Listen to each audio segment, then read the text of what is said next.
Alors bonjour à tous, chers guerriers pacifiques, ici Maïlan Ripoche, coach en connaissance de soi et gestion du stress et fondatrice aussi du blog Les Guerriers Pacifiques. Aujourd'hui, je vais vous partager, je vais vous expliquer les 7 types de pensées qui nous gâchent la vie pour pouvoir mieux les identifier et mieux nous en détacher pour ainsi diminuer notre stress.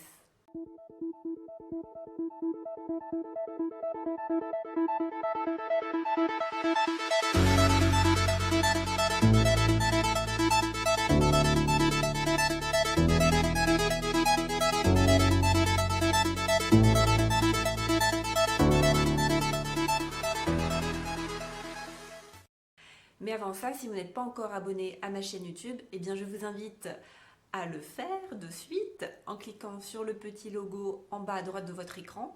Et puisque nous sommes dans le thème de la pleine conscience, eh bien je vous invite aussi à aller sur mon site www.lesguerrierspacifiques.com tout attaché pour y télécharger mon guide de méditation guidée avec exercices pratiques et méditation audio guidée. Alors, un guerrier pacifique est une personne qui développe sa conscience d'elle-même et entre autres qui va développer la conscience du type de pensée qui la traverse. Et en fait, il y a 7 types de pensées qui nous pourrissent la vie, qui augmentent notre niveau de stress. Et le fait d'en prendre conscience, ça va nous permettre d'abord de les identifier, de les reconnaître, puis ensuite nous en détacher. Alors, la première, c'est la pensée autocritique. Vous savez très bien que la personne avec qui on est le plus dur, c'est nous-mêmes. Je suis vraiment trop bête. Oh, j'ai des boutons en plus. Je suis trop moche. Et du coup, par association, ces pensées se transforment en train de pensée qui tourne en boucle et du coup qui augmente notre anxiété et notre stress au quotidien. Du coup, la pleine conscience nous invite à regarder ces pensées comme des phénomènes mentaux et non pas comme des faits et non pas comme la réalité pour pouvoir nous en détacher et ne plus nous identifier à elles, simplement observer leur apparition et leur disparition sans les rejeter et sans s'y attacher. Le deuxième type de pensée, c'est le catastrophisme et la dramatisation.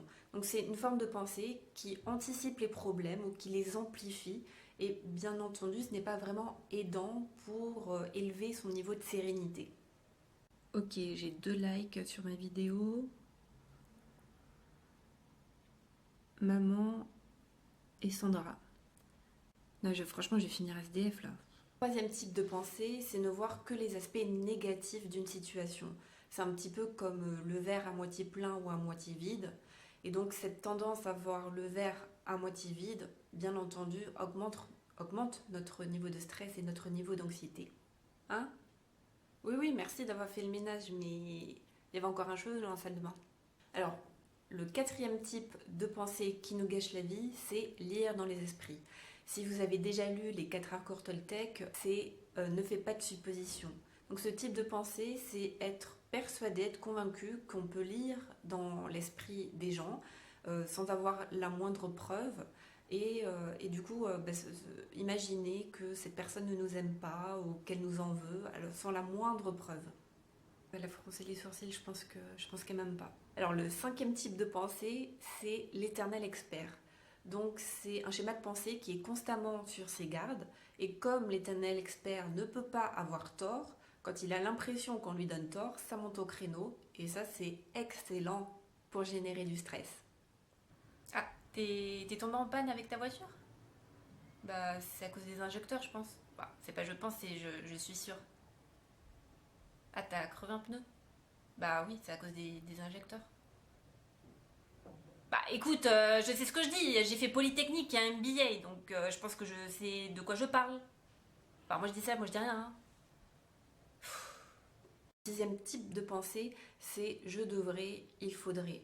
Donc c'est le genre de pensée pareil qui génère du stress parce que en fait c'est quand on a des règles de vie bien strictes, des principes et du coup quand c'est les autres qui empiètent sur nos principes, sur nos règles de vie, eh bien on ressent du ressentiment et de la colère vis-à-vis des autres et quand c'est nous-mêmes on ressent de la culpabilité. Si tu veux réussir dans la vie, il faut soit faire une grande école de commerce, soit une grande école d'ingénieur. Sinon, tu vas pas y arriver. Comment ça? Oui, bah tu veux pas faire une chaîne YouTube là, comme l'autre là, tu sais, la nana qui a 2 likes de sa mère et de sa copine là, comment elle s'appelle Rinpoche. Et enfin, septième type de pensée, c'est le blâme. Donc le blâme envers les autres consiste à rendre les autres responsables de toute notre souffrance, de toute notre malchance et de tout notre malheur. Ou le blâme envers soi-même, donc là consiste à nous rendre responsables de la douleur des autres, de toute la douleur et de toute la souffrance des autres. Non mais sérieux, les salariés, mais tous les mêmes quoi. Tu leur donnes ça, ils te prennent ça, et puis t'en as toujours un qui démissionne à peu près tous les 2 mois. Mais franchement, les gens aujourd'hui sont pas fiables. Hein. Non mais c'est clair. Quoi ? Quelle méthode de management ? Du coup, faisons attention au type de pensée qui nous traverse dans la journée et demandons-nous aussi si on peut voir la situation d'une autre façon en sachant que la pleine conscience nous offre des options différentes. Alors j'espère que cette petite vidéo vous a plu. Si elle vous a plu, eh bien, dites-le moi. Dites-moi aussi en commentaire quel genre de pensée récurrente, quel type de pensée récurrente vous traverse à longueur de journée. Ça restera juste entre nous.